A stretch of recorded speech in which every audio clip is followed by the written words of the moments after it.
I started here because this is my biggest fear in any case. When a witness just starts crying, I am literally, in my everyday life, I'm a sucker for tears, right? I got a 3-year-old daughter. I am convinced that she knows how to manipulate me right now. She can just start crying, and then when her tears stop, can I have a lollipop, Daddy? So I'm just one of those people that just, tears actually scare me. And so if I can anticipate a crying witness, I'm in better shape. So these are a few techniques that help me prepare for crying witnesses, because the last thing you want is to be in the heat of the moment and not have thought about how to either stop a witness from crying or to effectively conduct your cross while the witness is hysterically crying. First thing, slow down. Take your time. It's scary. All of us can sometimes be nervous about silence, but the witness is equally as nervous about silence. So if you just slow down, pause, oftentimes it makes the witness nervous enough to just stop the tears and focus on your questioning. So take your time. Another technique is to focus the witness on the unemotional details of an incident. So if you ask the witness, this is a crying witness, before Kobe kissed you, he was standing in the living room. Now you've taken the witness back to the kiss. All she heard was the kiss. She's crying, and the tears are going to keep flowing. But if you focus the witness on things like, Kobe was in the living room. The door was open. He was near the restroom. The restroom was 10 feet away.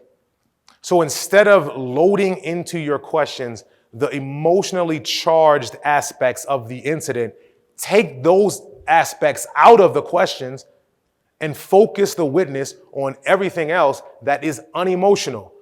And at least you've stopped the bleeding, and you've stopped the crying, and you've stopped the witness from focusing on the kiss or whatever else happened afterwards.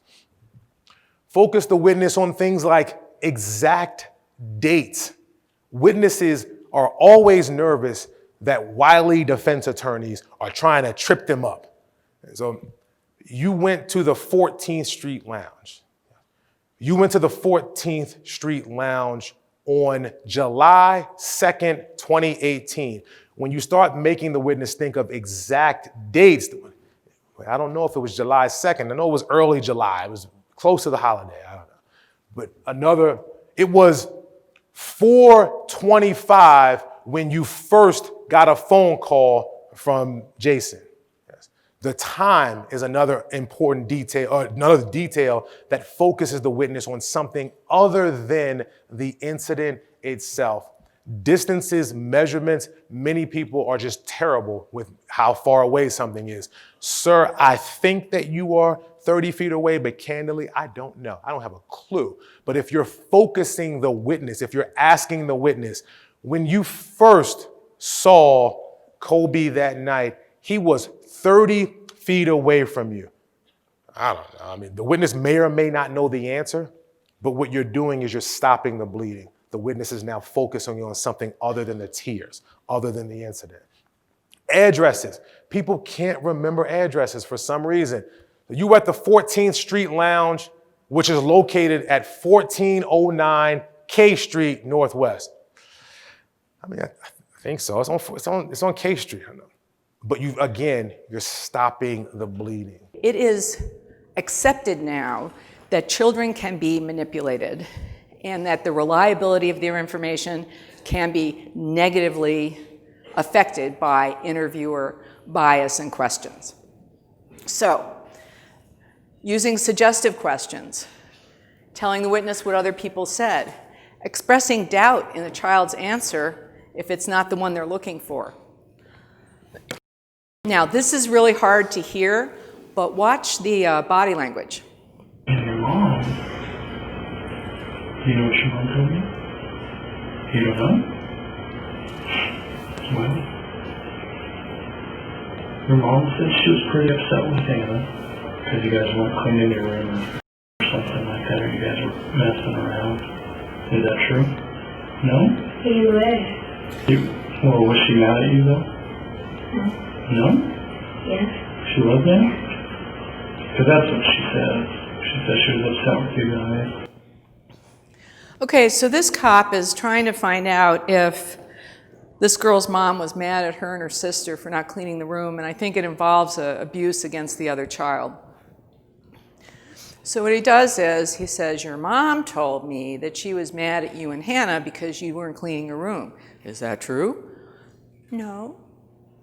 And did you see him? He went, no? And he like picks himself up and he gets all sort of imposing.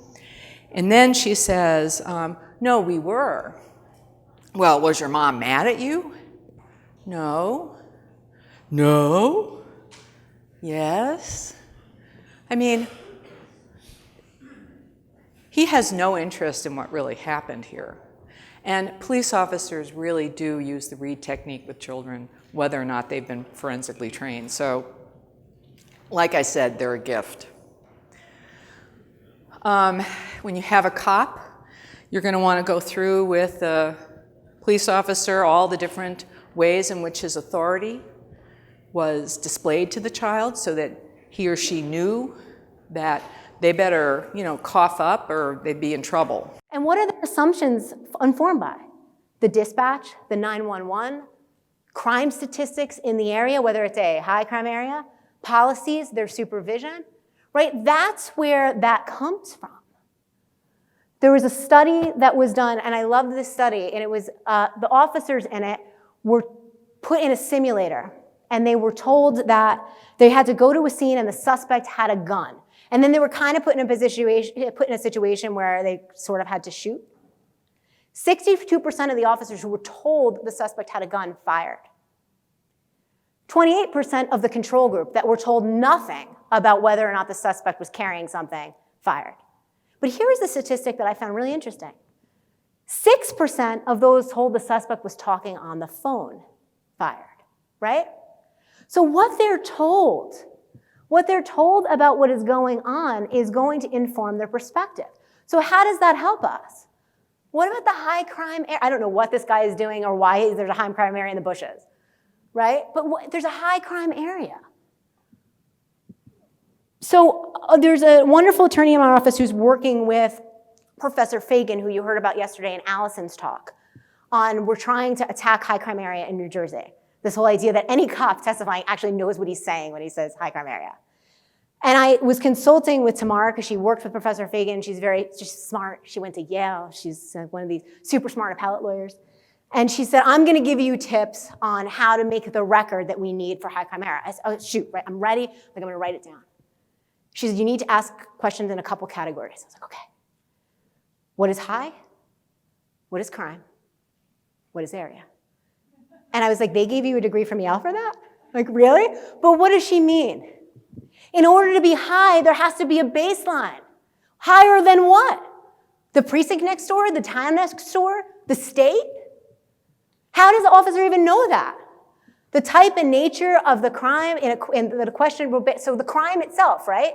What type of crime? Are we comparing a drug crime to all crimes or drug crimes to drug crimes? How does this cop know that he does it? And then the area. What's the area? Be specific. What area are we talking about? Your patrol area? The precinct? What are we talking about? And do this in leading questions, no open-ended questions about this stuff. Leading. You do not know. You have never read. You have never calculated. Write out the impeachments that you hope for. Right? We talked about writing out each question. Don't just assume that you're going to be able to do. It doesn't matter how long you've been practicing. Write it out. It will make you more comfortable when you do it. In reality, we just talked about this. You've got to be prepared to impeach at the drop of a dime, and that is why you source every single question. These are the basics here. This is how you do it. Confirm, confront, complete. That's simple. The triple C method of impeachment. Confirm, confront, complete. So what do you do when you confirm? You are clearly establishing the testimony that is going to be impeached. So here's an example of a way to confirm. So here you've got an affidavit in support of a search warrant. The affidavit says something to the effect of Detective Greggs searched the CI prior to the CI entering the residence. Right? That's something to the effect of that. Right? That's what your affidavit says. So when you're setting up your impeachment, we're using the language we talked about a few minutes ago, the language to signal that the impeachment is coming. So today, you're claiming that you searched actually use the exact language. Use the exact language from the affidavit. So excuse me, let me do that again, because when you use the exact language, it'll make your job easier later. So you say, today, you are claiming that you searched CI 410 prior to CI 410 entering the alley or the residence or whatever it is, right?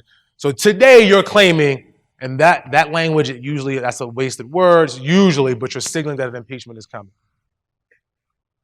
So now you're confronting the witness with the prior inconsistent statement. So you've already confirmed it. Now you're confronting the witness. Now the method through which you confront the witness depends on your goal. Are you trying to say that the first statement was true? Or are you trying to say that neither version is true and the witness is just a liar? What's your goal?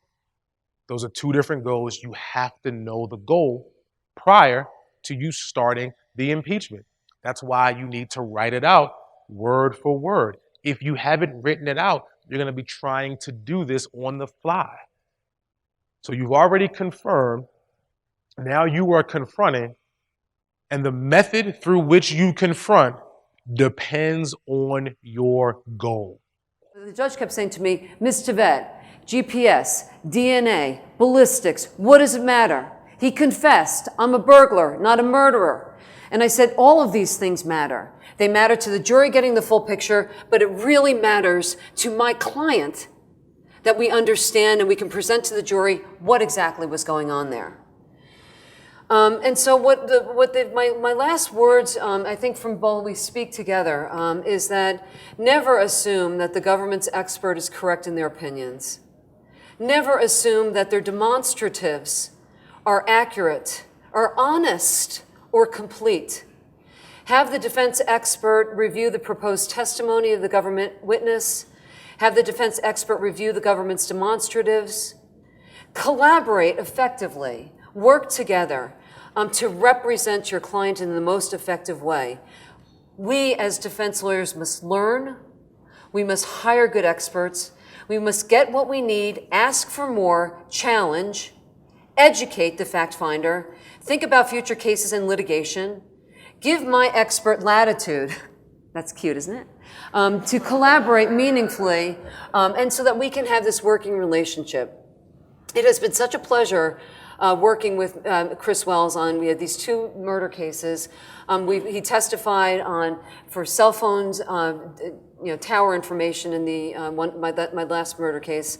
But all of this stuff is, I knew nothing about GPS monitoring. To be in a courtroom and putting John Denver's picture up in an open field and then using these circles, I would never have known to do that if I hadn't worked with Chris and kind of really brainstorm that. We need to be really confident when we go in on forensics. We have to know our topic in the science. We have to hire and work with experts to prepare for the cross-examination and potential directive digital experts. We, the lawyers, have to be the expert in the courtroom. We have to exude confidence, own the courtroom, be present, listen as they're being questioned, stand proudly with our client. My client in this case was such a good testifier that in the closing argument slides of the prosecution, when they talked about my client's testimony, they put the word coach up big. And we asked, immediately was taken down, and that's preserved for appeal. But being present and then being resilient, because we lose a lot of cases. We lose a lot of Daubert issues and motions, but even when we lose, we can use that information that we gain to cross-examine.